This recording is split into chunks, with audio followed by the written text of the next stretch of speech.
Okay, so this is lesson 2.2a, proving parallel lines. So earlier we learned that in section 2.1a that if two lines are parallel, then we know that these different angles are congruent or supplementary. Okay, so that is a theorem that we learned and we know to be true. So that's only if the lines are parallel. Well, now we have something called a converse, which means we use the opposite. So if these lines are parallel, then we know that these angle relationships exist.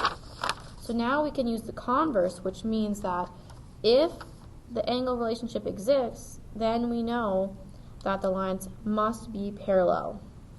So what this means is that if so let's look at corresponding angles. If two lines are cut by a transversal so that the corresponding angles are congruent, then the lines are parallel. So an example of this is if angle 1 is congruent to angle 5. So 1 and 5, that means if they are congruent, they're equal, then line J is parallel to line K. Okay. Next, if we go on to alternate interior angles, converse, so that means that if two lines are cut by a transversal so that your alternate interior angles are congruent, then the lines have to be parallel. Okay, so we don't know anything about the lines, we just know that the angles are congruent. So if the angles are congruent, then we know that the lines can be parallel. So an example of this is if we have angles 4 congruent to angle 6, then line J is parallel to line K. So if 4 and 6, our alternate interior angles are congruent, then we know that our lines must be parallel, because that relationship only exists when the lines are parallel. Alternate exterior angle converse. So if two lines are cut by a transversal so that your alternate exterior angles are congruent, then the lines are parallel. So if we know our angles are congruent, so if angle 2 is congruent to angle 8, okay, so our alternate exterior angles, then we can determine that line J is parallel to line K.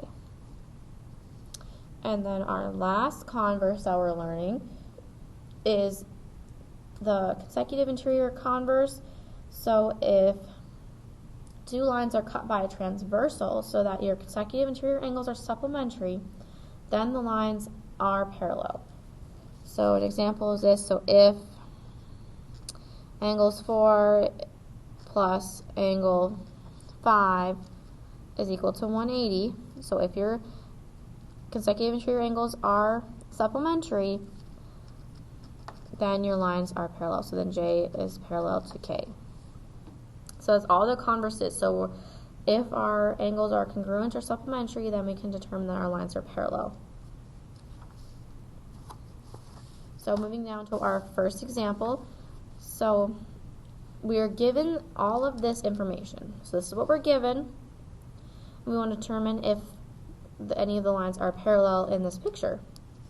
And because of this, we're given the angles first and we're determining our lines. We have to list the converse that we used. So we look at this picture, we look at 2 and we look at 4. Those are corresponding angles. Okay, so if they're congruent, that means that our lines have to be parallel. So line C is parallel to line D.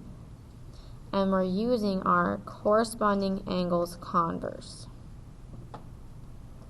Okay, so the two lines that are transversals intersecting are what is parallel. So now we go down to 5 and 10. So 5 and 10 are alternate interior angles. They're on the transversal C, which means our parallel lines are A is parallel to B if they're congruent, and we're using our alternate interior angles converse. Going on to C, so 6 and 10, so angle 6 and angle 10, they're on the inside, and if they say they're equal to 180, that means they're supplementary. So they're consecutive interior angles, which means A is parallel to B, and we used our consecutive interior angle converse. Now we move on to 1 and 2. So 1 and 14.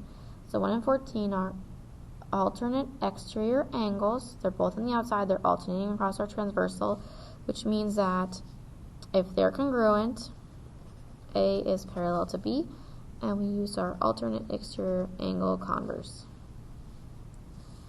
And so going on to the next one, so M is right here. So measure of 14 plus the measure of 15 is 180. So these are consecutive interior angles, and if they're supplementary, that means our transversal is intersecting two parallel lines. So C is parallel to D, and we use consecutive interior angles converse. Next we have 11 and 16.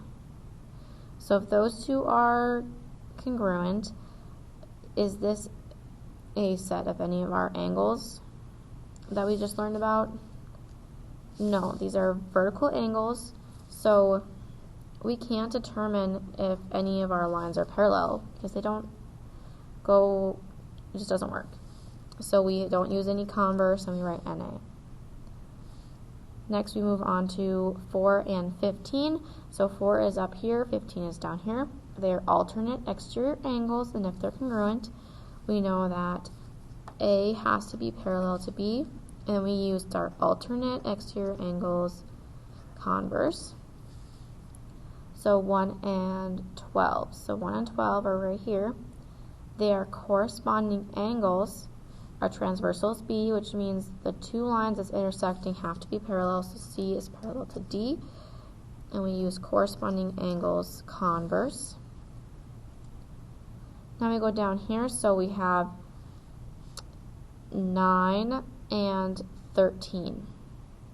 So 9 and 13, these are actually a linear pair, which means none of our converses would work. We also don't know anything about the status of this other line over here or that line over there.